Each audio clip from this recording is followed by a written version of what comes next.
رب وہ ہوتا ہے جو حی بھی ہو قیوم بھی ہو. رب کی شان یہ ہے نہ اسے نیند آتی ہے نہ اسے اونگ آتی ہے. رب کی شان یہ ہے کہ وہ ہر وقت ہر لمحہ ہر گھڑی اپنے بندوں کو دیکھتا ہے. وہ ہر ایک کی ضروریات سے آگاہ ہے. کسی کو کتنا چاہیے, کب چاہیے, کیا چاہیے, مالک ہر وقت جانتا ہے. اللہ تبارک و تعالی اپنے بندے کے سکھ سے, دکھ سے, آزمائش سے, امتحان سے, کامیابی سے, ہر چیز سے آگاہ ہے. تو رب ہو بھی وہی سکتا ہے کہ جو اتنی طاقتوں کا مالک ہو. خدا تو وہ ہے کہ جس کو جب پکارو وہ پکار کو سنے.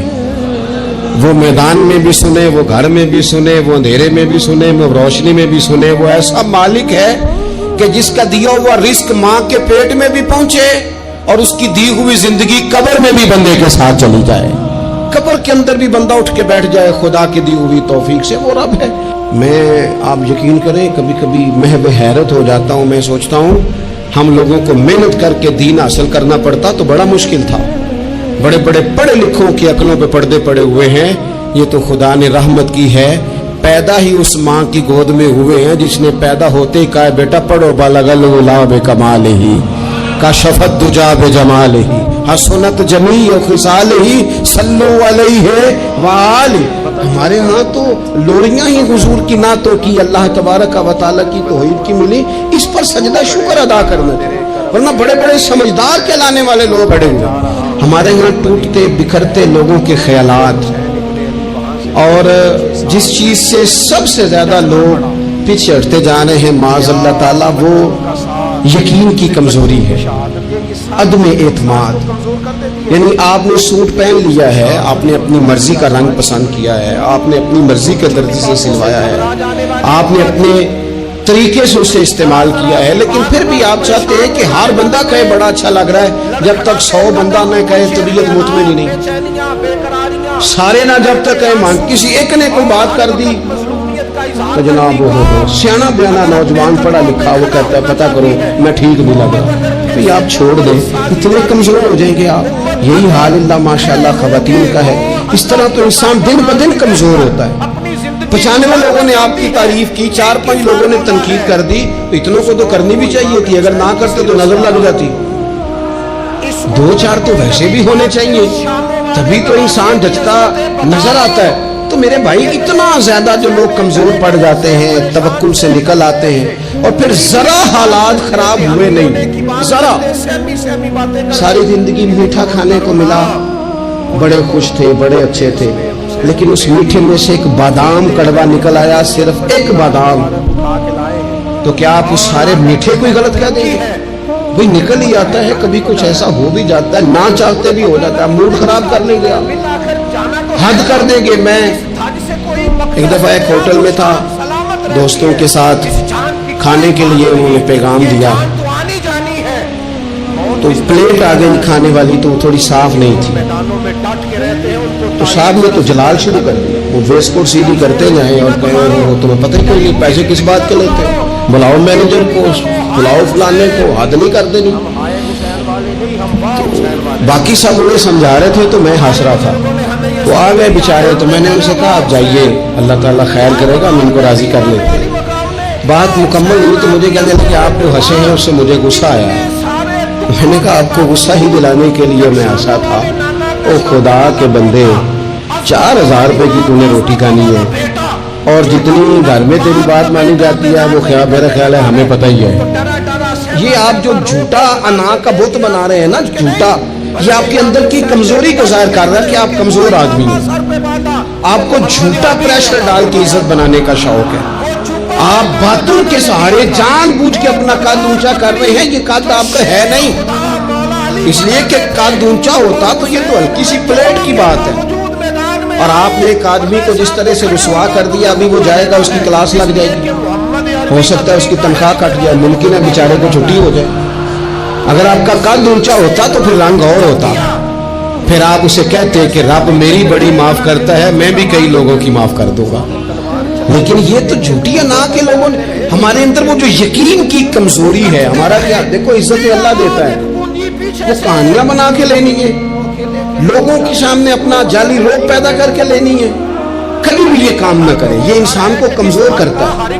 آپ کے جانے کے بعد پھر جو آپ پر تبصرے ہوتے ہیں وہ سننے قابل ہوتے ہیں کہ دیکھو یہ اس بندے کی حیثیت ہے، کیا کرنا چاہ رہا ہے جی۔ حضرت ابراہیم کی زندگی میں مضبوط توکل، اور یہ ضروری نہیں کہ آپ کے پیچھے ہزاروں لوگ ہی ہوں، سینکڑوں لوگ ہی ہوں تو تبھی کام بنتا ہے۔ ہر کام کو جمہوریت کے رنگ میں نہ تولے۔ عزیز بھائی، حضرت ابراہیم کو آگ میں ڈالا جا رہا تھا، ایک بندہ بھی نہیں تھا، خدا را غور کرنا، وہ ایک بھی نہیں تھا جو کہتا کہ خلیل کو آگ میں نہ ڈالو۔ لیکن جب منجنیق تیار ہو گئی، حضرت ابراہیم کو رکھ لیا۔ کبھی تو بندے کا حوصلہ ٹوٹتا ہے نا، کبھی تو وہ کمزور پڑتا ہے، لیکن یہ نہیں پڑتے، یہ خلیل اللہ ہے۔ جب آپ کو انشراح صدر ہو جائے، آگ میں ڈالا جا رہا ہے، جا رہے ہیں، حضرت جبریل امین حاضر ہو کے کہتے ہیں چلو کوئی حکم کر دے۔ فرمانے لگے حکم تو ہے پر جبریل تیرے لیے کوئی نہیں، خدا را مسلمانوں اس پر کبھی غور کرو۔ ساری زندگی کہا رب راضی ہو جائے، رب راضی ہو جائے، کبھی خود بھی تو رب سے راضی ہو کے دیکھو نا۔ رضی اللہ عنہم ورضوا عنہ، اللہ نے مومن کی شان یہ بیان کی ہے کہ اس سے اللہ راضی ہوتا ہے اور وہ اپنے اللہ سے راضی ہوتا ہے۔ صحابہ سے اللہ راضی تھا اور صحابہ بھی اپنے اللہ سے۔ حضرت سفیان ثوری دعا مانگ رہے تھے، یا اللہ راضی ہو جائے، یا اللہ راضی ہو جائے، یا اللہ راضی ہو جائے، تو حضرت رابعہ بصریہ پردے کے پیچھے تھی، انہیں جلال آ گیا، کہنے لگی سفیان بس کر۔ آپ کہنے لگے رابعہ تجھے کیا ہوا، تو کیوں غصہ کر رہی ہے؟ کہنے لگی اپنے رکھ ہاتھ سینے پر اور بتا تو اپنے رب سے راضی ہے؟ تو روز کہتا ہے فلاں شے چاہیے فلاں، پہلے تو راضی ہو نا۔ فرمانے لگی تو ہی آج تک راضی نہیں، پہلے تو کہے مالک تو نے جس حال میں رکھا ہے میں راضی ہوں، تو راضی ہو، وہ تو کریم ہی بڑا ہے، تیرے دو آنسوؤں سے بھی راضی ہو جائے گا، تو ہی نہیں راضی ہو رہا۔ آپ ذرا اس کا ذائقہ لیں۔ حضرت جبریل امین علیہ السلام نے کہا کوئی حکم، فرمایا تیرے لیے کوئی حکم نہیں۔ تو حضرت جبریل عرض کرتے ہیں، حضرت جبریل عرض کرتے ہیں پھر اے خلیل آپ رب سے یہ عرض کر لیں، دعا کر لیں، وہ تو کریم ہے، ابھی بارش برسائے گا، یہ آگ گئی، کوئی انتظام فرما، کرے دعا۔ کبھی تو راضی رہے نا ہم رب کی تقسیم پر، کبھی تو ٹھہرے نا کہ ٹھیک ہے دکھ قبول محمد بخشا، اور راضی رہن پیارے، وہ کبھی تو کہے نا کہ جے سونا ہی میرے دکھ وچ راضی، پھر میں سکھ نو چلے ڈاواں۔ کبھی تو کہے نا اگر اس نے بیمار کیا تو قبول ہے مجھے بیماری، اگر اس نے غریبی دی ہے تو قبول ہے، اگر نہیں اس نے اولاد دی تو قبول ہے، کبھی تو راضی ہونا۔ حضرت ابراہیم سے جناب جبریل نے کہا اللہ سے دعا کر لیں، تو پلٹ کے دیکھا حضرت خلیل نے، ان کو منجنیق میں رکھا گیا ہے، آگ میں ڈالے جا رہے ہیں، اللہ سے دعا کر لیں، تو پلٹ کے دیکھا سامنے آگ ہے، آسمان سے باتیں کر رہی ہے۔ حضرت ابراہیم پلٹ کے کہنے لگے جبریل تو بتا، رب کو پتہ نہیں اس کا خلیل کس حال میں ہے، اسے پتہ ہے کہ نہیں؟ تو حضرت جبریل ہر پیغمبر کی بارگاہ میں حاضر ہونے والے عرض کرنے لگے ہاں اسے تو پتہ ہے۔ کہنے لگے جا پھر، اگر رب کی رضا یہ ہے نا کہ خلیل آگ میں جائے تو خلیل پورا تیار ہے جانے کے لیے، ہماری تیاری ہے، پوری تیاری، جس حال میں وہ چاہتا ہے ہم اس حال میں رہنے کو تیار ہیں۔ اگر وہ اس حال میں راضی رکھنا چاہتا ہے تو شکوہ کس بات، شکایت کس بات، ٹھیک ہے۔ اگر وہ چاہتا ہے کہ ہم آگ میں گئے تو کر لیا نا ہم نے تیاری ہے ہماری، تیار ہیں جانے کو، ختم ہو گئی بات۔ میرے عزیز کبھی رب چاہی زندگی جی کے دیکھو، جو رب چاہی زندگی جیتے ہیں پھر رب کہتا ہے میں انہیں دوست بنایا کرتا ہوں، پھر انہیں میں دوست بناتا ہوں، پھر ان کے تذکرے قائم رہتے ہیں۔ حضرت ابراہیم علیہ السلام نے ہمیں توکل کا، اللہ کی رضا پہ راضی رہنے کا سبق دیا۔ نبی پاک صلی اللہ تعالیٰ علیہ وسلم نے فرمایا، اور امام ابو نعیم نے اس کو لکھا ہے کہ اللہ تعالیٰ نے حضرت ابراہیم کو وحی فرمائی تھی کہ اے میرے خلیل آپ نے حسن اخلاق کا مظاہرہ کرنا ہے چاہے آپ کے سامنے کوئی بھی ہو، اور فرمایا رب کریم نے کہ اگر لوگ حسن اخلاق کا مظاہرہ کریں گے تو اے خلیل میں انہیں ابرار کے زمرے میں، نیکوں کے زمرے میں داخل کر لوں گا، اور فرمایا بے شک حسن اخلاق والوں کے بارے میں میں نے یہ حکم جاری کر دیا ہے کہ جو لوگ دنیا میں اچھے اخلاق کا مظاہرہ کریں گے اے میرے خلیل قیامت کے دن میں انہیں اپنے عرش کا سایہ عطا کروں گا۔